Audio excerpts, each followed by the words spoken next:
Healing the Shame That Binds You, by John Bradshaw. Some of the most devastating issues we face often seem impossible to overcome. Addiction, perfectionism, self-loathing, repetitive toxic relationships, overwhelming negative emotions, and so on. According to John Bradshaw, this is because these issues are actually symptoms of a deeper and more severe problem: toxic shame. In Healing the Shame That Binds You, Bradshaw explains that shame, a natural and healthy human emotion, can be turned into something sinister when we internalize it. It eats at us from within, controlling our thoughts, behaviors, and emotions until it eventually destroys our lives. According to Bradshaw, the only way to overcome toxic shame and live a happy and healthy life is to understand toxic shame and consciously commit to the healing process. Bradshaw was a psychologist, counselor, motivational speaker, and author who focused on topics like shame, addiction, recovery, and spirituality. He pioneered the self-help movement in the 1980s and is commonly known as the father of self-help. During his career, he wrote numerous best-selling books including Creating Love, Family Secrets, and Homecoming. Bradshaw was also the host of the PBS series Bradshaw on the Family and the Emmy-nominated PBS workshop Bradshaw on Homecoming. In Part 1 of this guide, we'll explain how toxic shame forms in childhood and how it manifests in our lives. Then in Part 2, we'll walk through the processes of confronting and externalizing our shame so we can reach happiness and fulfillment in life. As the book was first published in 1988 and most recently updated in 2005, we'll supplement Bradshaw's discussion with contemporary perspectives on shame and complex trauma from psychologists and experts like Brené Brown, Daring Greatly. Part 1. Toxic Shame and How It Develops. Bradshaw explains that shame is a natural and healthy emotion. It teaches us our boundaries as humans and gives us insight into what's right and wrong. Having healthy shame entails acknowledging our shame and what it's trying to tell us, learning from the experience, and moving on. For example, you may feel shame if you find out you've given someone incorrect directions. This teaches you humility, to question the limits of your knowledge before directing others, so you can grow as a person and avoid the same mistake in the future. Short-form note: while Bradshaw argues that shame can be both good and bad, Brené Brown believes it's strictly toxic. In Daring Greatly, Brown defines shame specifically as the fear of being inherently bad or unworthy. While feelings like guilt or embarrassment would be classified as healthy forms of shame according to Bradshaw, Brown argues that these emotions are distinctly different from shame. This is because guilt or embarrassment offer the opportunity for growth. You think, I feel embarrassed so I won't do that again. For Brown, shame is different and always toxic because it tells you you'll always do that because you're just a bad person. Our childhood experiences shape how we learn to process shame, writes Bradshaw. Healthy caregivers teach us how to healthily process shame by forgiving our mistakes and dedicating time to lovingly teach us right from wrong. On the other hand, toxic caregivers teach us that our mistakes and sources of shame make us inherently bad or unworthy, and we learn to fear and internalize our shame rather than express it and learn from it. Short-form note: in Daring Greatly, Brown explains that parents should teach their children to engage with guilt rather than shame. Teaching guilt means teaching your child that their actions were bad. For example, perhaps they took more than their share and that means someone else can't have any. Teaching shame means teaching your child that their actions make them bad. They took more than their share and that makes them selfish. While the former helps children understand consequences and correct their actions, the latter discourages them and teaches them that they're flawed, an idea similar to Bradshaw's concept of toxic shame. When we internalize our shame, Bradshaw says it becomes part of our identity and controls our thoughts, behaviors, and emotions in ways that make us destructive toward ourselves and others. This is when shame becomes toxic and ultimately prevents us from reaching true fulfillment and happiness in life. Short-form note: Brown reiterates in Daring Greatly that shame prevents us from achieving happiness in life because of the control it has over us. She specifies that shame takes over our more rational prefrontal cortex and puts us into fight or flight mode. This prevents us from being able to think critically or accurately identify the legitimacy of threats, causing us to overreact. This also contributes to destructive behavior that prevents us from forming authentic, meaningful connections with ourselves and others. In Part 1.1, we'll explore the childhood experiences that create toxic shame. Then, in Part 1.2, we'll discuss the 3 ways toxic shame manifests in our thoughts, feelings, and behaviors. Part 1.1. The formation of toxic shame. According to Bradshaw, there are 3 types of childhood experiences that cause toxic shame. Toxic shame forms when all 3 of these experiences are not only present, but regularly reinforced during childhood. They're part of your daily life growing up.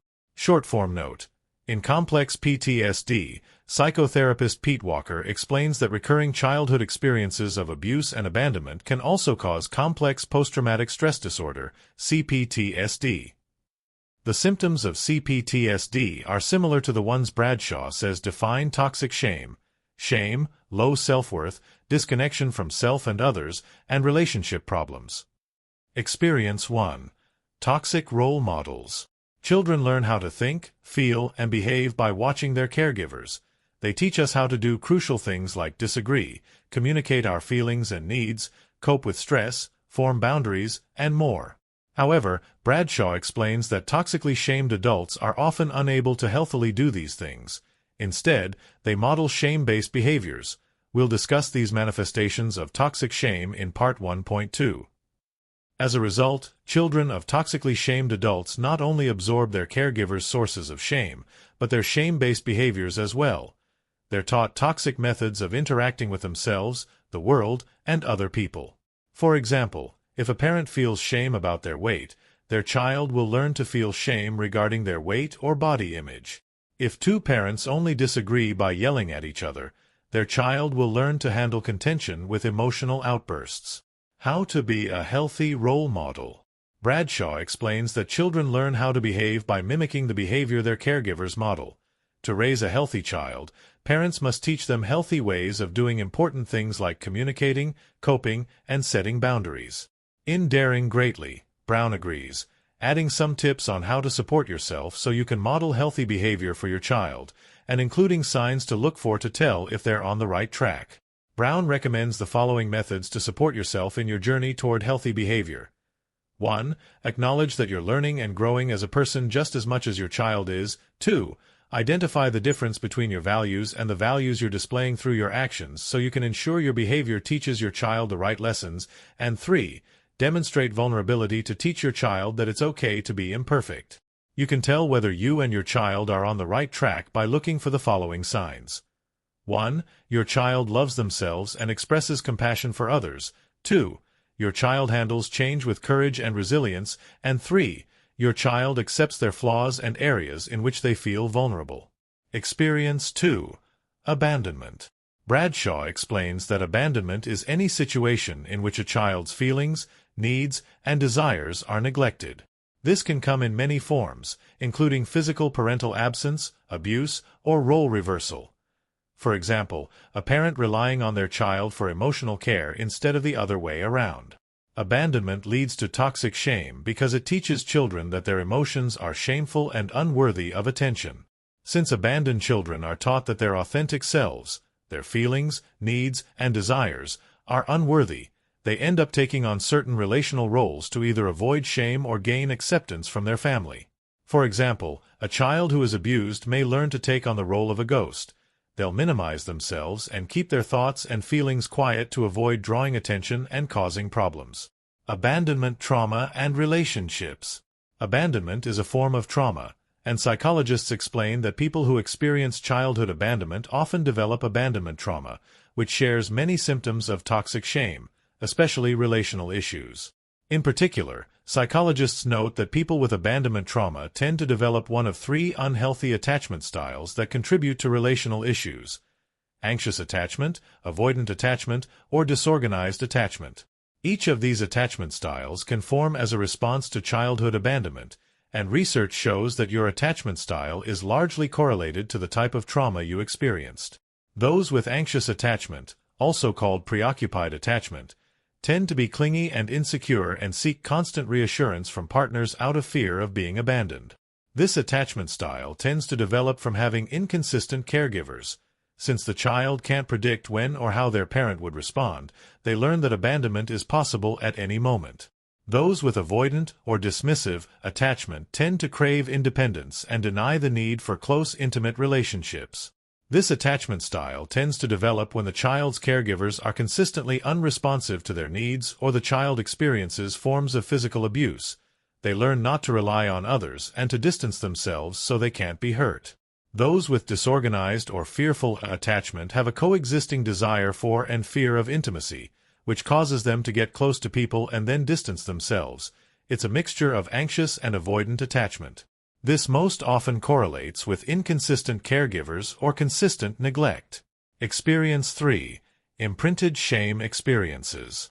Imprinted shame experiences are memories of shame that become ingrained into your brain and form triggers for shame in the future. They're created when a child has a shameful experience that causes them pain and suffering which goes unresolved. The unresolved pain then imprints the experience into their memory by connecting it to certain auditory or visual elements that were present during the experience. For example, a word, certain tone of voice, facial expression, or symbol.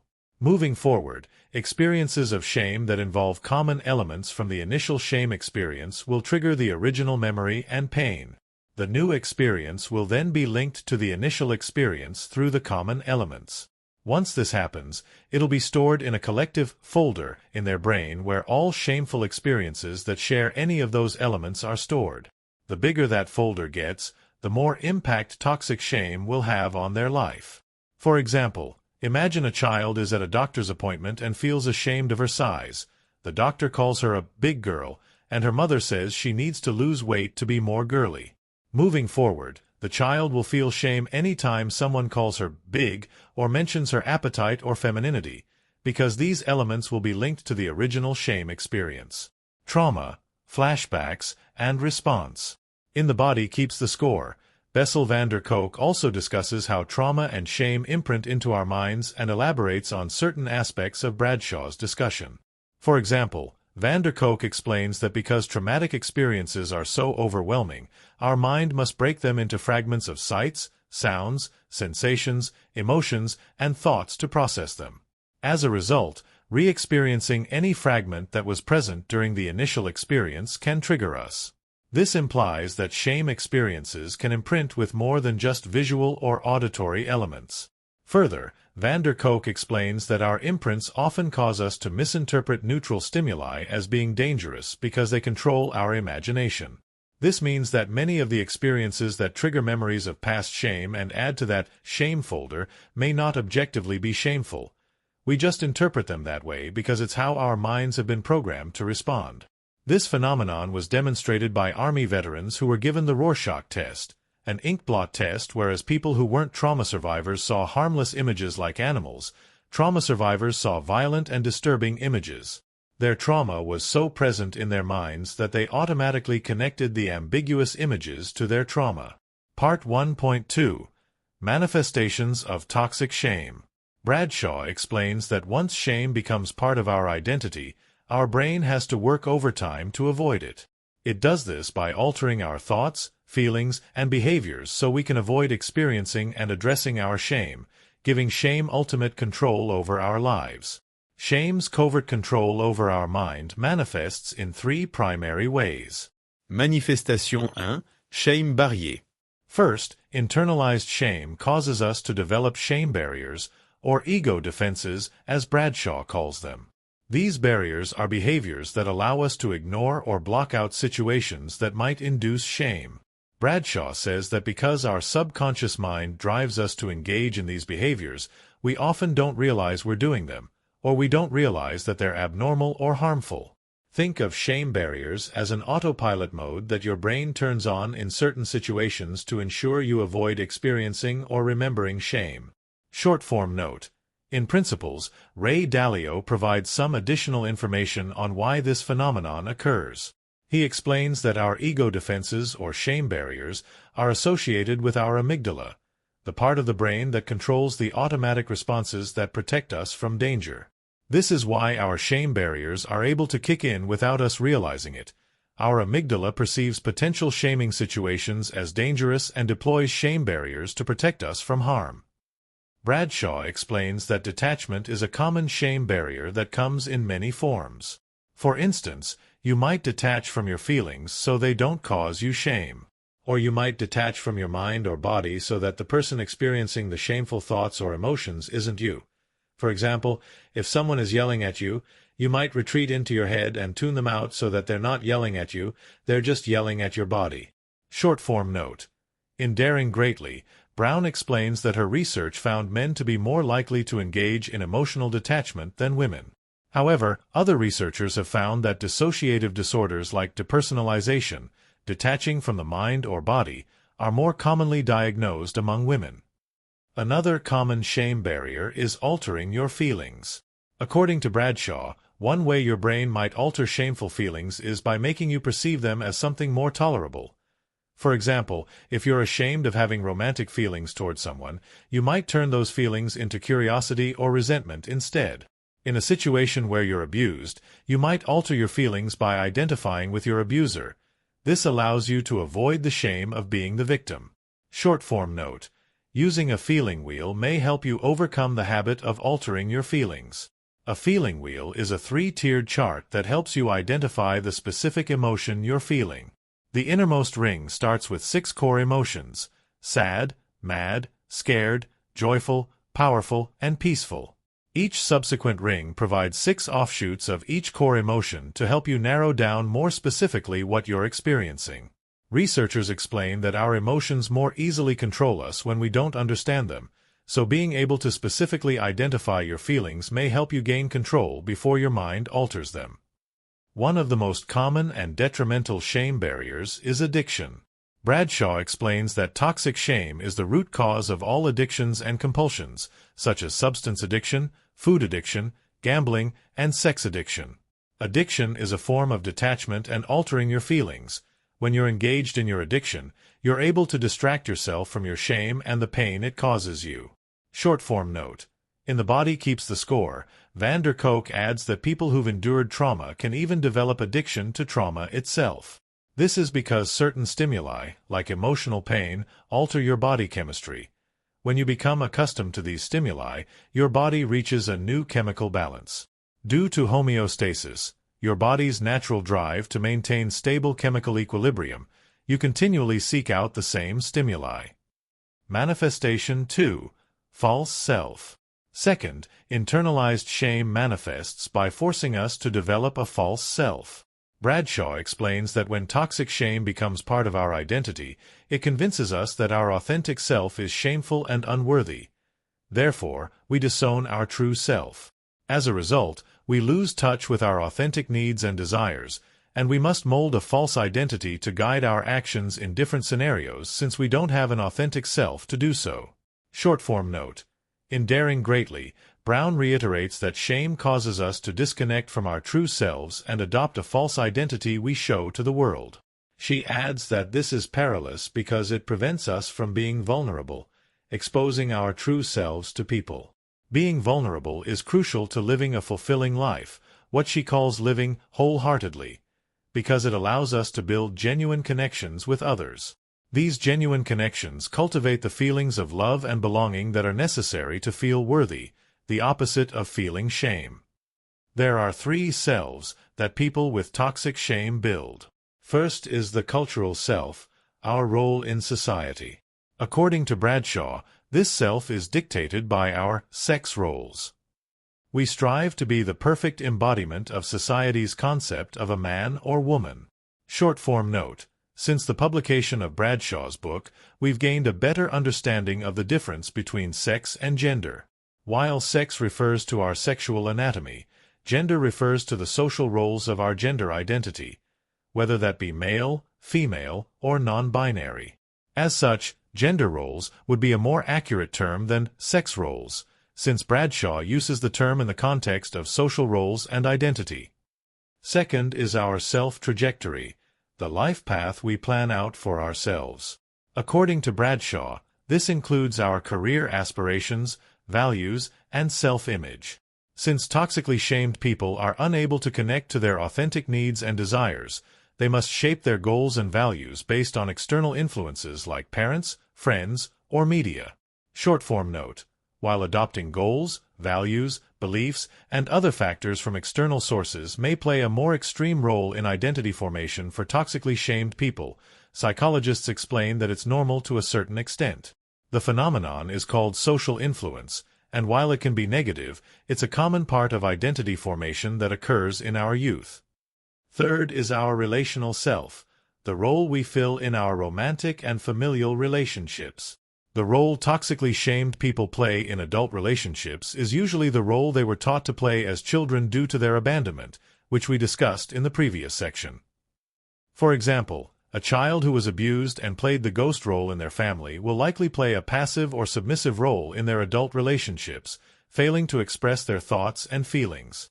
They may also end up seeking a partner who abuses them in the same way they were abused as a child because that's how they were taught to receive attention. Opposite relational roles attract. As we discussed in previous commentary, childhood trauma often leads people to develop one of three problematic attachment styles. Psychologists add that not only do our childhood experiences shape our adult attachment style and relational role, but that people with opposite attachment styles often attract each other and potentially further traumatize each other. For example, an abused child who played a ghost role is more likely to develop an avoidant attachment style and end up in a relationship with an anxiously attached person. This may occur because each person is trying to fulfill unmet needs from childhood. For the anxious person, the relationship offers another chance to earn hard-to-get affection that they failed to win in childhood. On the other hand, the avoidant person's need for independence is validated by the anxious person's overwhelming need for intimacy and reassurance. Their need for distance seems warranted due to the anxious person's clingy behavior. This often leads to further relationship trauma, especially for the anxious person, whose abandonment wounds are likely to be triggered by the avoidant person's distant behavior. Manifestation 3, shamelessness. Third, internalized shame causes us to develop behaviors that make us feel shameless. These behaviors are strategies that allow us to either A, feel we're correcting our sources of shame, or B, rid ourselves of the shame by transferring it to other people. There are many types of shamelessness. Short-form note: Bradshaw's definition of shameless behavior differs from how society commonly defines shamelessness. Shamelessness typically describes the act of brazenly engaging in unacceptable behavior without concern for the consequences or your public image. In other words, doing something bad and feeling no guilt for it. Bradshaw writes that many shameless behaviors stem from the effort to be impenetrable, a form of correcting our shame. Perfectionism is one example of this. If we're perfect, we don't have to worry about not being enough, and we can avoid shame. Another example is striving for power. If we're more powerful than others, they can't shame us. These behaviors often lead to the tendency to brag or remind others of our superiority.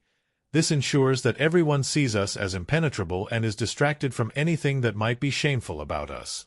Shamelessness as an attempt to correct shame may also manifest as being obsessively moral and good. For example, you might compulsively put others before yourself to cancel out shameful feelings of selfishness, or you might try to gain moral superiority over others. Short-form note: in Complex PTSD, Walker explains that these two forms of shame, what he calls perfectionism and virulent shame, are trauma responses to the abuse or abandonment people endured. However, Walker notes that these behaviors aren't just responses to childhood trauma but to recurring trauma in general. Further, these two responses are likely to result from experiences of victim blaming, when the abuser makes the victim believe they're being rightfully punished rather than wrongfully abused. Finally, shamelessness as an attempt to transfer shame to others often comes in the form of anger, blame, and acting out toward others. For instance, if we're having shameful thoughts or feelings, we may offload them by accusing others of having those thoughts and feelings even if they don't. For example, if we're annoyed at someone, we might convince ourselves that they're annoyed at us. Another form of shamelessness is outwardly accusing or getting angry at others for exhibiting thoughts, feelings, or behaviors we're ashamed of. Short-form note: while Bradshaw positions this form of shamelessness as one of the many products of shame, Brené Brown puts a much heavier emphasis on it. In I Thought It Was Just Me, But It Isn't, Brown explains that this phenomenon, anger and blame, is one of the big three effects of shame that makes it toxic. She explains that anger and blame not only make us miserable but perpetuate our shame by disabling our ability to connect with others. According to Brown, connection is one of the big three elements of both living a fulfilled life and healing shame. Part 2. Overcoming Toxic Shame. Bradshaw explains that since toxic shame subconsciously controls us and manifests itself covertly, the key to overcoming it is being consciously aware of it, expressing it openly, and gaining connection with and autonomy over our true self. When you acknowledge and express your toxic shame, you dismantle its hiding place inside you, forcing it to evacuate. Once shame is externalized rather than internalized, it loses its power over you and you're able to make changes that will allow you to live a happy and fulfilling life. Combating shame. In I Thought It Was Just Me, But It Isn't, Brown argues that practicing empathy toward ourselves and others is the key to overcoming shame. Empathy has three components. 1. Having the courage to be vulnerable. 2. Having compassion for yourself and others. And 3. Forming genuine connections with others. Brown's methods of developing these three components align with Bradshaw's methods of combating shame. Become aware of your shame, express it openly, and reconnect with yourself and others. However, she adds another crucial factor for overcoming shame: developing a critical awareness of it. Having a critical awareness of your shame means understanding why the sources of your shame are deemed shameful in society, how they impact society, who's impacted most, and who benefits. This will teach you that most sources of shame are unfairly demonized and stem from unrealistic expectations that harm one group to benefit another. For example, shame over skin imperfections largely exists due to images of models with unrealistically perfect skin being praised in the media. This makes people want perfect skin and seek out cosmetics to achieve these results. This harms normal people with normal skin and benefits companies selling cosmetics. In the following sections, we'll discuss Bradshaw's 3 phases of healing toxic shame and achieving fulfillment in life. Phase 1. Externalizing shame. According to Bradshaw, the first phase of healing shame is confronting it and sharing it with others. When we do so, we overcome the 2 biggest factors that allow shame to control us: the urge to hide it and the belief that it makes us inherently flawed. Bradshaw explains that the first step of this phase is expressing your shame in your closest intimate relationships, sharing your shame with your partner, friends, and family members who love you unconditionally. This step is essential because your toxic shame was formed by your closest intimate relationships with your caregivers, and therefore it must be healed by relationships of the same intimacy level. This will teach you that you are a worthy, lovable person regardless of your shame. There's no need to hide it anymore. The second step of this phase is forming a connection with a higher power. This can be God, the universe, or any force you believe in. Bradshaw says that forming a loving relationship with your higher power teaches you that only God is perfect. As a human, you make mistakes that are natural and forgivable by God. This shows you that mistakes don't make you bad, they make you human. Short-form note. In Seeking Wisdom, Julia Cameron explains that the first step in forming a supportive relationship with a higher power is forming your own unique God concept. This is crucial because many people's concept of God is one that was imposed upon them and is stifling rather than supportive. To form your God concept, consider all the attributes you think a loving, supporting, all-powerful being would have. What do they look like, act like, and talk like? What kinds of things would they enjoy doing, and what characteristics would they have? The third step of this phase is connecting with a non-shaming support group of people who have experienced toxic shame. Bradshaw explains that for many people, joining Alcoholics Anonymous' 12-step program is highly effective. The program heals addiction, and since toxic shame is the root of addiction, says Bradshaw, the steps heal toxic shame as well. Actionables for identifying and talking about shame. In I Thought It Was Just Me, But It Isn't, Brown reiterates the importance of acknowledging your shame and sharing it with others and provides some additional advice to help demystify the process. For example, before you can talk about your shame, you need to clearly identify it. One way Brown recommends doing so is by making a list of identities you value and identities you find shameful. For example, you value being seen as powerful and feel afraid of being seen as weak. This indicates that you need to focus on overcoming shame surrounding things that make you feel weak, for example, asking for help or being wrong. Further, Brown reiterates the importance of sharing shame in both intimate relationships and public settings.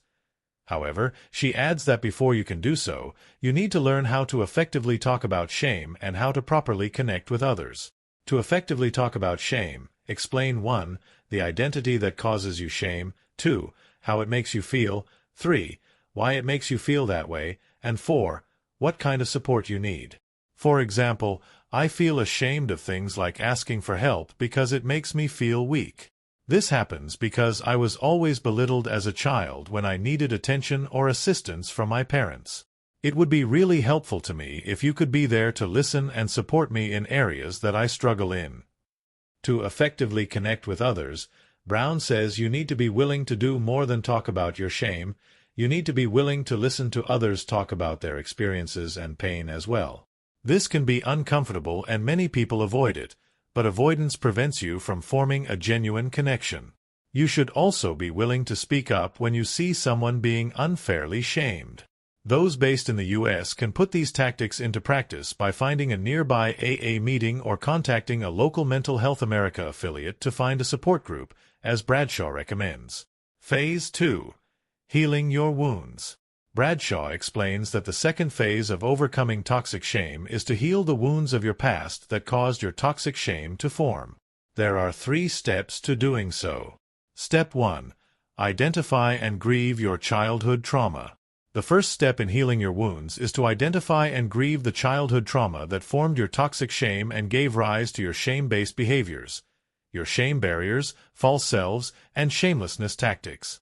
Revisiting these traumas and feeling the pain they caused allows you to mentally process them and release their grief. They will continue to produce toxic shame as long as your grief remains internalized and unprocessed.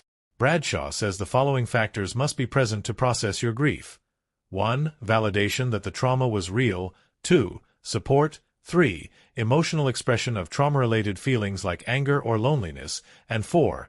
Corrective experiences that fulfill the childhood needs which your trauma denied you. We'll discuss how to do that in the next step.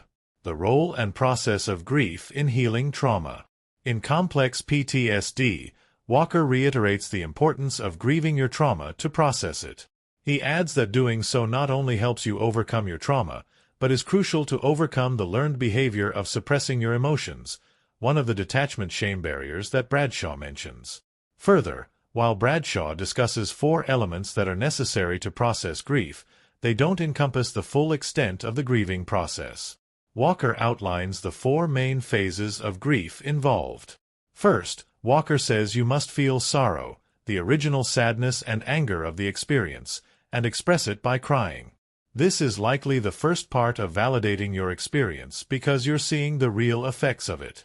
Second, you must express anger over your abuse and what you've lost. This step is also important for the validation process. You're coming to terms with the fact that your abuser was wrong, not you. Third, you must verbalize what you're feeling currently without censoring yourself. This is likely where support from others is crucial. You'll need someone understanding and caring to talk to. Finally, you must experience the full range of emotions the trauma caused without needing to cry, rage, or verbalize them. This signifies you've healed. You can acknowledge your emotions without them controlling you. Walker doesn't discuss Bradshaw's 4th element, corrective experiences. We'll comment on corrective experiences more in the following section. Step 2. Discover and support your inner child. Step 2 in healing your wounds is to identify your unfulfilled childhood needs and determine how to fulfill them as an adult. This often requires you to build relationships with people who can help you fulfill these needs. For example, if you had a caregiver who never showed interest in you, you would benefit from having a relationship with someone who asks you about yourself and your interests and shows their interest in hearing your answers. These practices can also happen in support groups. Short-form note. Researchers explain that the process of identifying your childhood wounds is commonly referred to as inner child work, and the process of repairing these wounds is called reparenting. However, unlike Bradshaw, they emphasize that reparenting can only be done to yourself. As hard as it may be to accept, only you can provide yourself with the things you lacked in childhood. Skills for self-love and self-reliance should initially be taught by a therapist, but then clients must learn to continue these practices on their own, not by leaning on others to provide love and acceptance for them. According to Bradshaw, one of the best ways to support your inner child is to rewrite shameful childhood experiences using neuro-linguistic programming, NLP. NLP is a system of tools that help you understand how your brain works so you can rewrite past memories, like trauma, in order to alter your brain function and affect positive thoughts, feelings, and behaviors in the present. Essentially, Bradshaw's use of this practice is to change how you perceive past traumas so they don't produce shame and cause you to engage in shame-based behaviors. Short-form note: NLP was created in the 1970s by John Grinder and Richard Bandler. It's based on a few different psychological theories, one of which is cybernetics. In a psychological context, cybernetics theorizes that our experiences and behaviors are feedback loops that cause us to perceive and react to future experiences in ways that produce the same outcomes as the first experience. Another theory that inspired NLP is constructivism, the idea that rather than there being an objective reality, reality is constructed by individuals based on their experiences. To learn more about NLP and acquire training, you can visit the Association for NLP's website. Step 3. Nurture yourself and lose your shame. The final step to healing your wounds is reintegrating the shame-based parts of your identity that you've hidden and overcoming your shame-based behaviors. Bradshaw says that to do so, you must first identify the internalized parts of your personality that you feel shame over, the parts that cause your shame-based behaviors, and learn to accept these selves. First, embracing these selves lessens their ability to control you because their control comes from your desire to hide them. Second, familiarizing yourself with these hidden selves allows you to recognize when they're being triggered so you can gain control over yourself and your behavior before they do. Short-form note: in Rising Strong, Brené Brown reiterates the necessity of identifying your harmful thoughts, feelings, and behaviors to overcome them. However, she argues that before you can start this process, you first need to recognize when you're having a shame-based reaction so you can gain control of yourself. When you're in the midst of heightened emotions, it's nearly impossible to think rationally about their cause. Once you do this, then you can start the rationalization process by identifying flaws in your thinking. After you've rationalized your thoughts, then you can identify where they came from, your sources of shame, and how to overcome them. Next, you must help these shamed hidden selves become rational by de-escalating the shame-based thoughts, feelings, and behaviors they spark when triggered. One way to do this is to say the thoughts or urges of the hidden self out loud. Saying a thought out loud often releases it from your mind. You can also replace these shame-based thoughts with positive ones using affirmations. For example, if your body-conscious hidden part is telling you not to eat, you can use an affirmation like, "My body is strong and food is fuel." Short-form note: in Rising Strong, Brown also recommends rationalizing your harmful thoughts and feelings by expressing them and provides a specific exercise for doing so. First, she says, record the initial story you told yourself, regardless of how extreme it sounds. For example, "I can't eat in public because everyone will watch me and make fun of my weight." Record all the details you can think of. Make it like a story. Then, consider how your thinking might be flawed. Which parts of the story are facts and which are assumptions? How might these assumptions have led to an inaccurate story? Is there additional information you need to seek out to gain a more informed perspective? Finally, love yourself, including your flaws, and forgive yourself for your mistakes. One way Bradshaw says to practice self-love is to tap into the love you feel for someone else, then direct that love toward yourself and hold it there for a few minutes of concentrated focus. A method you can use for self-forgiveness is to think of your mistakes as lessons for the future rather than calamities. Consider what you can learn, what you can do differently, and so on.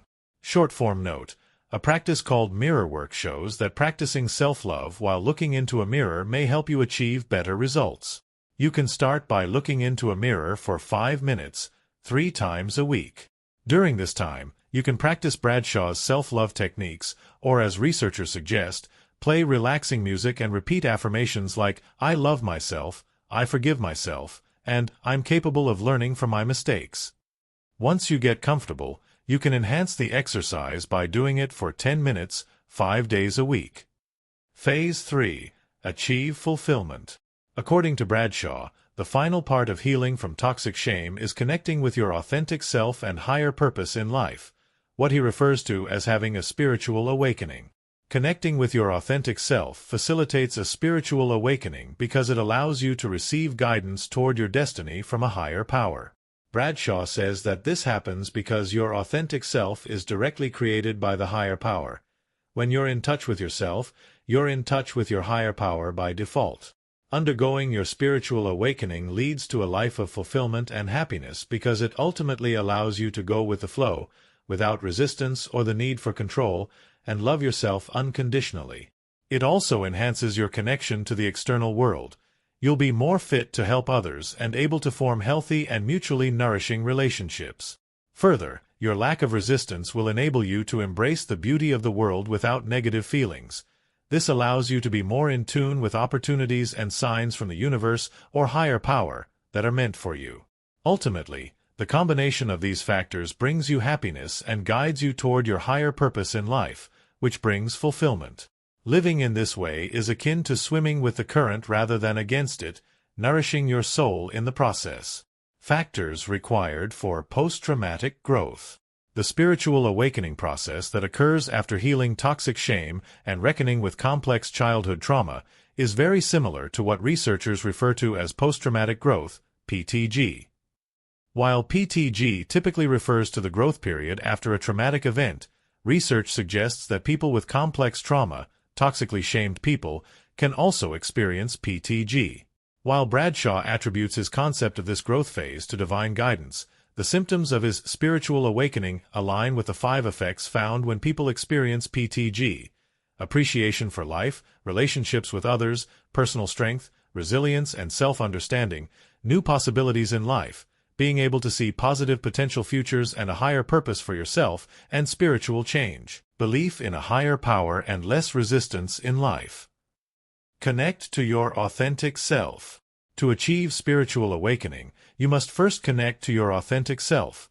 However, Bradshaw explains that our self isn't just one thing. There are many different and sometimes opposing parts of us, making this feat difficult to achieve. Truly connecting to yourself requires you to acknowledge and embrace all of your parts, even the ones you dislike. To do so, Bradshaw recommends exploring a mental exercise where you create an imaginary room tailored to your specific taste, decorations, music, and so on. In this room, you also include all your favorite versions of yourself.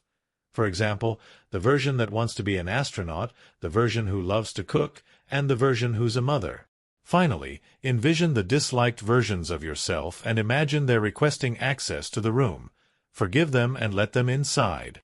This room is a sanctuary for all parts of yourself to exist and be loved. Short-form note: Eckhart Tolle's concept of the true self and his ideas about how to connect to it seem to contradict Bradshaw's. In The Power of Now, Tolle explains that our true self, or being, is our pure life force. Our thoughts, beliefs, and experiences, hobbies, likes, dislikes, and so on, are not who we are. Nor are any physical artifacts we possess, like clothes or homes. These are all simply elements of our ego, and according to Tolle, when we identify with these things, we actually prevent ourselves from achieving true happiness. To truly connect to yourself and attain happiness, Tolle says you must detach from your ego, thoughts, desires, and material elements, and focus your attention on the present moment. Bradshaw also recommends connecting to your purpose by reflecting on the following factors: the people that bring out your best self and make you happiest, the activities that energize you, your life dreams, the passions you feel in your heart, and the places where you feel like you belong most. Short-form note: in designing your life, Bill Burnett and Dave Evans also recommend reflecting on the things that make you feel good to find your purpose in life. They note that one of the best ways to do this is by journaling about how you felt during different experiences throughout your day. In particular, note instances when you felt joyful, engaged, energized, bored, and drained. Not only will this help you identify what makes you feel good so you can spend more time on it, it'll also help you notice what makes you feel bad so you can avoid those things in the future.